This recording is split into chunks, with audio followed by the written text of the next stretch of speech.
Esa que tienen en sus manos es la fotografía de Simón Bolívar. Él, junto a Santander, Nariño, Caldas, La Pola, Manuelita, Antonia Santos y un sinnúmero de desconocidos e invisibilizados, hombres y mujeres a quienes la historia y el país les deben mucho, es el principal responsable de la independencia de la Nueva Granada, hoy llamada Colombia. Su misión, si deciden aceptarla, es contar a través de una obra de teatro qué pasó en la independencia, contextualizando cómo era la vida en la Nueva Granada alrededor de 1819, año en que se dio la batalla de Boyacá, con la que este país, su país, tíos, selló la independencia de la corona española. Buena suerte, muchachos. Esta grabación se autodestruirá en 3 segundos. Generalísimo Simón Bolívar. ¡Viva la independencia y viva nuestro! El papel de las mujeres en la independencia es crucial. El pueblo que le ha hecho resistencia A la hora del relato, a la hora de los personajes en la historia. Un domingo nació y un lunes me bautizaron, el martes tuve de amores, ¡Gran el ejército miércoles libertador! el jueves dormí con ella, el viernes le di unos palos, el ¡Viva sábado los se murió llaneros! y el domingo le enterramos. ¡Eso! Estuve de Bien, luto, Fabiño, bien, muy bien, muy bien, muy bien, muy bien, muy el bien. martes a buscar otra porque Esa el vaina. toro no me ama. Bien, bien, bien. Me gusta que estén sintonizados con el llano porque es que el llano es importantísimo, es fundamental en nuestra independencia. Así que me gusta que hayan hecho todo el plano y que estemos conectados porque el día de hoy vamos a empezar nada más y nada menos el ciclo de improvisaciones sobre la campaña libertadora. ¿Y qué es la campaña libertadora? Recapitulemos un poco, ¿sí? Después de la Reconquista nos dimos cuenta que nos tocaba unirnos o perder. Era la única manera que teníamos para sacar a la corona española definitivamente de nuestro territorio. Así que vamos a empezar pensando en este número, 77 días, ¿sí?, anteriores a la batalla de Boyacá, que fue ese momento en el que por fin pudimos independizarnos definitivamente de la corona española. Somos independientes. ¡Viva el llano! ¡Viva la libertad! Bueno, ya, dejemos el show. Va a empezar el programa de Llana. Y después empiezan a preguntar pendejadas. Escuchen, escuchen. Venga. No pregunten tanto. Buenas, hoy vamos a hablar de la campaña de independencia, pero primero, ¿por qué se da la campaña libertadora? ¿En qué contexto? ¿Bajo qué sentido se da? Esa campaña es toda nuestra fundación histórica. Esa campaña es nuestro mito fundacional porque es la parte que nosotros reconocemos como aquello que nos hizo posibles como Estado Nacional.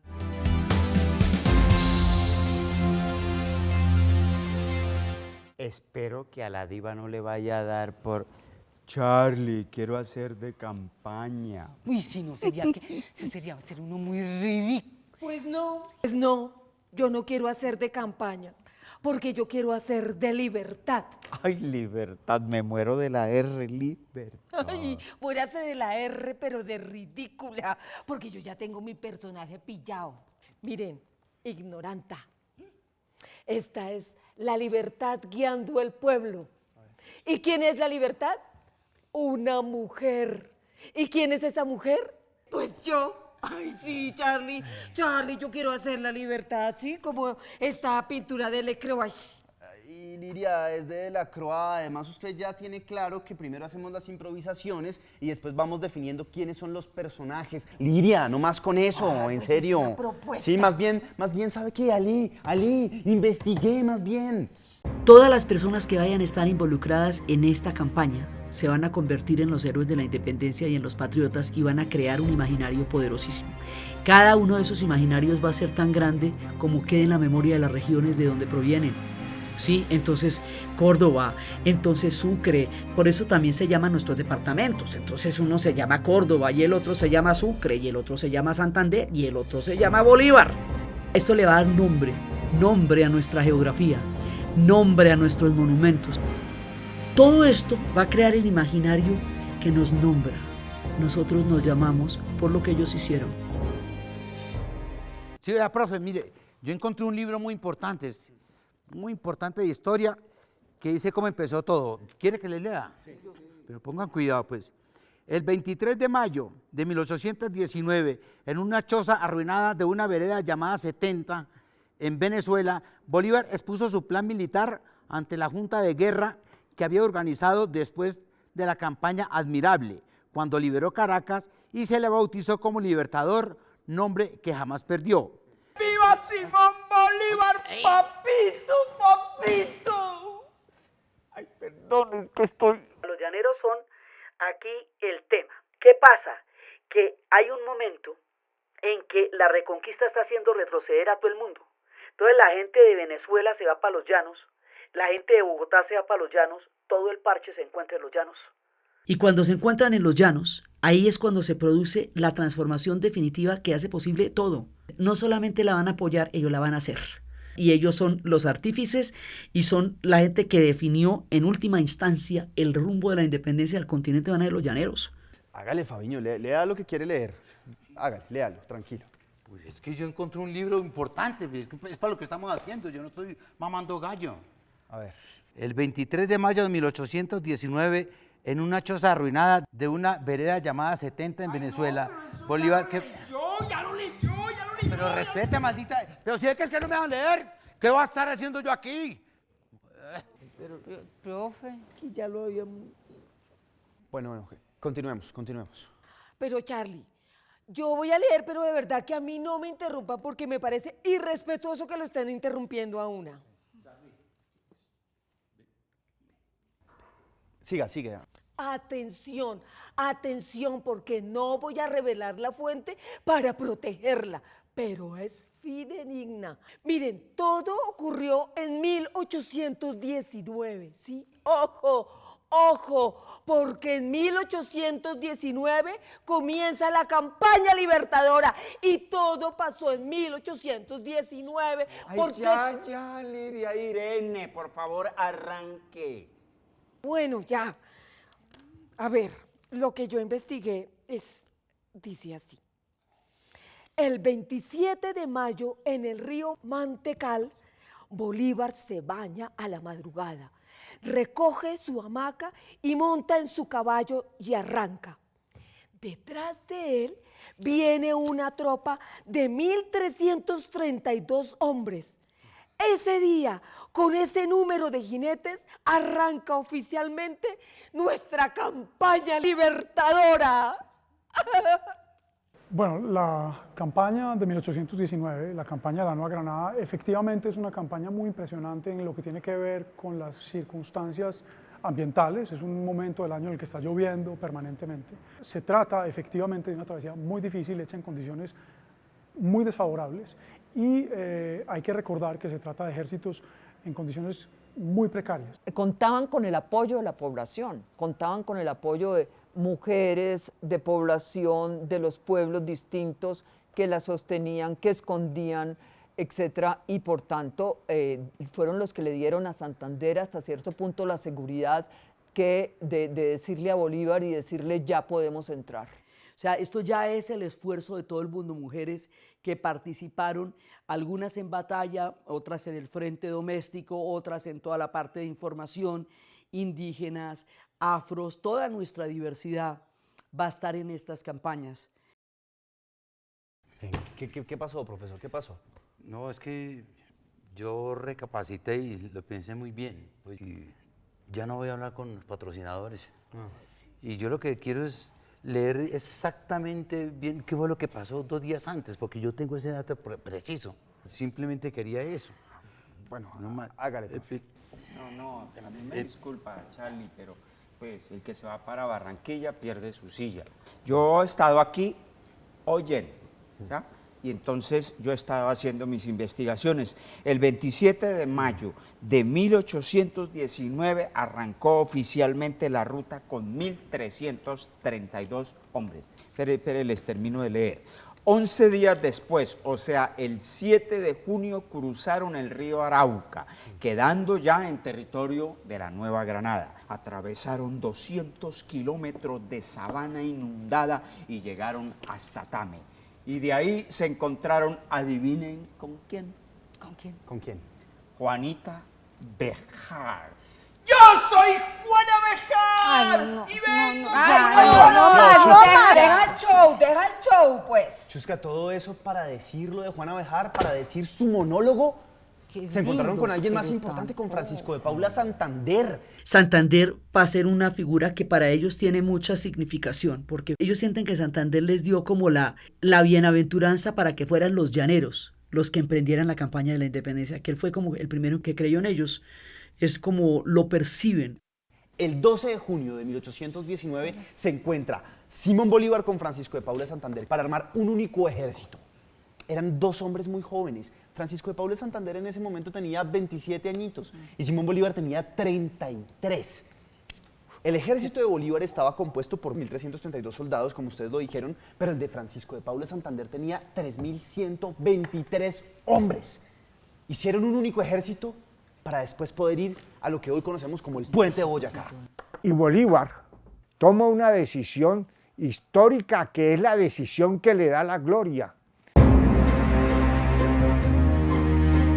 Y es marchar por un terreno donde no se le esperaba, a dar la batalla en un sitio donde los españoles no habían calculado que llegaran. Fue una aventura compleja y audaz. Lo que hizo que Bolívar ganara en la batalla fue que los españoles pensaron que Bolívar iba a subir probablemente por Guateque, Valle de Tenza, o que iba a subir por Sogamoso, pero realmente subió por un punto intermedio, por Games, Apisba, y finalmente él cogió a los españoles de sorpresa. Los españoles no pensaron que se iba a arriesgar. Estamos hablando de 4.000 metros de altura, estamos hablando de unos llaneros que nunca han visto una montaña, porque el llano es infinito y se pierde en la lejanía del horizonte azul. Ardiente, ardiente, ardiente, ¿sí? Y como en esta época las cosas se definen por la caballería, pues estos son centauros. Centauros indomables descienden de los llanos. Esa gente pues son unos duros, todo lo van a poner ellos. Entonces imagínense un llanero que no ha visto una montaña, atravesando la cordillera de los Andes, llegando a los páramos. El páramo es un paisaje que es inimaginable para un llanero, porque es absolutamente brumoso, porque es absolutamente frío, porque les da mal de altura, esto les da soroche. Este misterio de nuestra geografía, que solo nosotros entendemos, que se llama la tierra caliente y la tierra fría, ese misterio lo van a tener que experimentar en carne propia los llaneros. El 2 de julio nace en pleno páramo de Pisba el hijo de una de las madres voluntarias. Ella es una de mis heroínas preferidas. Porque ya el ser madre, pues es algo muy heroico. Pero tener el hijo en pleno páramo y peleando por el país al lado de Bolívar, ¡ay! Eso es una cosa muy, muy estupenda. Pero además tengo otro dato que para que no se me vaya a olvidar. Al niño lo bautizaron con el mote de Hijo de la Libertad. ¡Ay, qué bello! Bello. Pero ustedes se imaginan cómo habrá llorado ese niño por todo el camino. Hay un sentido de heroísmo que es el que explica por qué la gente se va a trepar semejante cordillera sin camisa, para que le dé soroche, mal de altura. O sea, estas circunstancias son sumamente penosas. Uno tiene que estar muy convencido de cuál es la vuelta que está haciendo ahí para poderse someter a semejante cantidad de problemas climáticos, de alimentación y de todo, para poder lograr lo que se logró. Después de la travesía del páramo, en esas circunstancias que ya se refirieron, con una lluvia permanente, etc., el ejército llega muy maltrecho, llega enfermo, la travesía ha sido muy difícil. Pero después de eso, rápidamente hay una ventaja para el ejército libertador. Los pueblos del altiplano son prorrevolucionarios. Entonces, muy rápidamente todos los pueblos de la zona van a prestarse para suministrar lo que necesita el ejército en términos de comida, información, dónde está el enemigo, pero también vestidos. Entonces Entonces están esas escenas confirmadas documentalmente, tanto del lado de los republicanos como de los realistas, de mujeres llegando al campo de batalla o a la retaguardia de los revolucionarios para darles vestido, para darles cobijas, para darles alimentos, etc.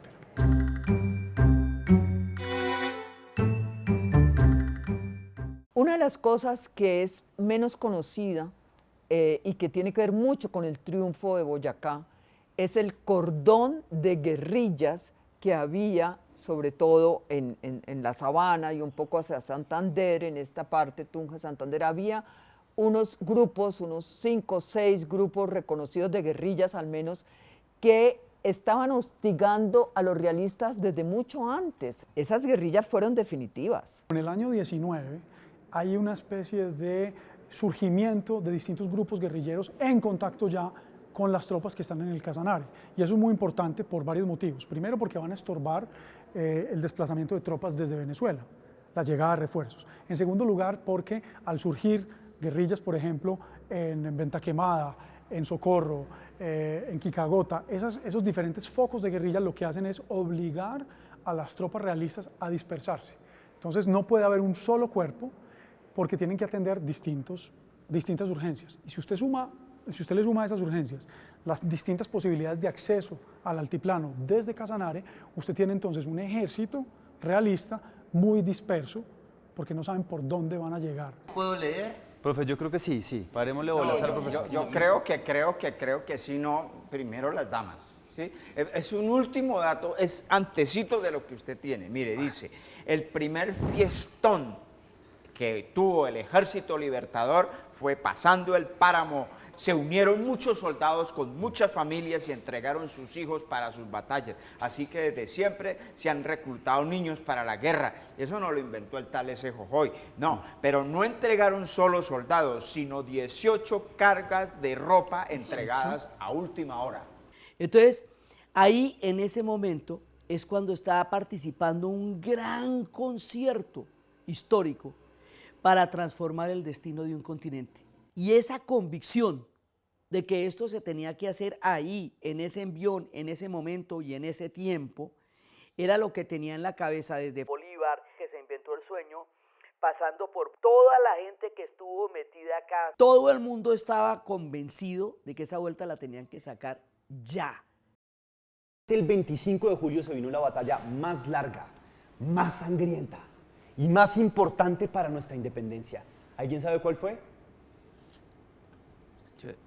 Liria, ¿cuál fue? Liria, ¿cuál fue la batalla? Pues la batalla de Boyacá. La de Boyacá. Ay, qué bruta. No, póngale 0, profe. Entonces, ¿cuál fue, Chusca? No, pues esa es la batalla de Vargas. Es elemental. ¿La batalla de qué? ¿De Vargas? Ay, ¿qué dijo? Sí, claro. Si no, pregúntele al profe. Sí, yo sé cuál. Pero no quiero hablar, no quiero decir nada, hasta que no me dejen leer exactamente qué fue lo que pasó y cómo se organizó todo esto. No hablo. El ejército de Bolívar y Santander está en Boyacá y las tropas españolas salen a enfrentarlo y le plantean batalla en un sitio que no le favorece a Bolívar, sin tener la suficiente capacidad para enfrentar a un ejército profesional, disciplinado, organizado, como el que le ofrece el realismo. Pero Bolívar acepta la batalla. Y la batalla que se empieza a dar con las normas de la guerra de ese entonces empieza a ser fácilmente perdida por las tropas patriotas. Imagínese toda la gente que murió en esa batalla. Dicen que fue la más larga que hubo. Empezó muy temprano y se terminó muy tarde. De nuestro lado, más de 236 heridos, 300 y pico de muertos. Del lado español, más de 500. 25 de julio de 1819, la batalla del Pantano de Vargas. Era la guerra de la manera europea. Y allí Bolívar dice, en adelante la guerra será a la manera americana. Hubo un episodio muy recordado y fue que Cuando Bolívar se sintió perdido, centró todas sus esperanzas en los lanceros del llano, comandados por Rondón, en su gran mayoría pardos, como los decían a los negros. Bolívar, ensangrentado, sudado y mamado, dicen que se le acercó a Rondón y le dice coronel. A Rondón, que según algunas fuentes, en ese momento tampoco era coronel. Y cuando Bolívar le dice, coronel, salve usted la patria, le está diciendo a un hombre a quien lo está ascendiendo en el campo mismo de la guerra y le está diciendo, solo usted puede salvarnos. La manera como arremetieron sus hombres debió ser brutal, ¿no? Con el ánimo, con la esperanza de que acaba de ser ascendido, con el ánimo de que el general en jefe deposita en él toda la responsabilidad de ganar la batalla y de salvar la patria. Tenía que salir sin importar que sucediera lo que sucediera. Es importantísimo. Es que todos esos lanceros de Rondón fueron tremendamente importantes para poder ganar la batalla del Pantano de Vargas. Habría sido imposible si no. Eso era, para decirlo con lenguaje de nuestra época, violar el derecho internacional humanitario. ¿Cómo así que unos lanceros con el torso desnudo se avalanchan sobre las tropas que están disparando fusiles? Los llaneros son la condición de posibilidad de la independencia de lo que sería Colombia. Ellos son los que pusieron la comida, los que pusieron la gente, los que pusieron el ejército. O sea, el esfuerzo fue fundamentalmente llanero. Hubo mucha más gente, pero el esfuerzo fue llanero. Entonces, incluso ellos después dirán que no se sintieron parte de la conformación de Colombia en la proporción en lo que lo fueron de la liberación. Yo insisto mucho cuando hablo de este tema, yo pienso que es muy importante viajar a Boyacá y al Casanare. Yo pienso que es muy importante ver realmente la distancia que hay, por ejemplo, entre Tunja y el Casanare y tratar de tomar algunos de esos caminos porque uno se da cuenta de lo que significaba un desplazamiento que hoy en día en carro es largo, es difícil. Entonces uno se puede imaginar lo que quería decir en 1819, hacerlo a pie, con bueyes, con parques, es decir, con artillería. Eso le da a uno una idea más bien precisa de lo que fue. Y es impresionante considerarlo de esa manera. ¿Saben qué, muchachos? Creo que hicimos hoy un muy buen trabajo, porque recopilamos mucha información sobre la campaña libertadora. Lo que quiero es que agarremos todos esos datos y no los dejemos como anécdotas, sino que construyamos con eso muy buenas improvisaciones. Aunque, bueno, ya llegando a la batalla de Boyacá, yo creo que es mejor que paremos aquí y después sigamos con la batalla más exactamente. ¿Les parece? Sí, Pero me parece. Que ahora sí, ¿sí? Para que nos acomodemos y yo pueda continuar. Fabiño, yo creo que mejor paramos acá por hoy, ¿sí? Pero por favor. No, paramos por hoy, sí, paramos por hoy. Ese punto que une los llaneros con Boyacá, ese punto que une las geografías extremas de nuestra tierra, esa solidaridad tan impresionante con que lo reciben, es una construcción de un sentido de colectividad que está a punto de convertirse en una nación.